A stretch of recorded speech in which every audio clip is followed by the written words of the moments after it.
વડોદરા શહેરના દાંડિયા બજાર 4 રસ્તા પાસે આવેલા શનિદેવ મંદિર ખાતે ભગવાન ખાટુ શ્યામની પ્રતિમાની સ્થાપના 1 ડિસેમ્બરના રોજ કરવામાં આવશે। વડોદરા શહેરના પકોડા બ્રિજ 4 રસ્તા પાસે આવેલા શ્રી શનિદેવ મંદિર પરિવાર દ્વારા તારીખ 30 નવેમ્બરના રોજ ભગવાન ખાટુ શ્યામની શોભાયાત્રા દાંડિયા બજાર સ્થિત બાળકૃષ્ણ સેવા ટ્રસ્ટથી પ્રસ્થાન કરવામાં આવશે અને આ શોભાયાત્રા દાંડિયા બજારથી શનિ મંદિર ખાતે પહોંચશે અને શ્રી શનિ મંદિર પરિવાર દ્વારા 1 ડિસેમ્બરના રોજ ખાટુ શ્યામની પ્રતિમાની સ્થાપના સવારે 9 કલાકે કરવામાં આવશે। મૂર્તિની સ્થાપના પૂર્વ સુવર્ણમડિત મંદિર પણ તૈયાર કરવામાં આવ્યું છે। સાથે ભગવાનની પ્રતિમા ખાસ જયપુરથી લાવવામાં આવી છે। પ્રાણ પ્રતિષ્ઠા મહોત્સવ અંતર્ગત વિવિધ ધાર્મિક કાર્યક્રમોનું પણ આયોજન કરવામાં આવ્યું છે।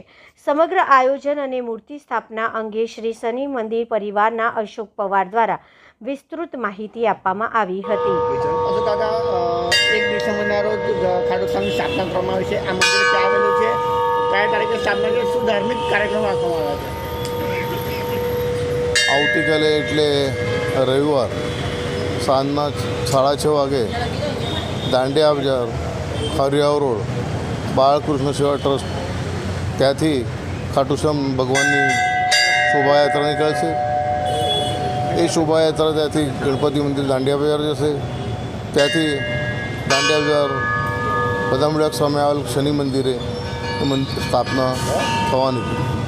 એ સ્થાપના સોમવારે સવારે ધાર્મિક વિધિ ચાલુ થઈ જશે। બપોરે 12 સાડા 12 ખાટુ શ્યામ ભગવાનની સ્થાપના થશે।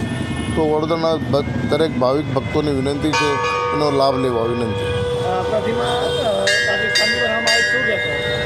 એ પ્રતિમા જયપુરથી લાવવામાં આવી છે। સાથે સાથે એનું મંદિર પણ લાવવામાં છે। એ મંદિર આખું ગોલ્ડનું કરવામાં આવશે અને લોકોને એની વિનંતી છે કે એનો લાભ લે।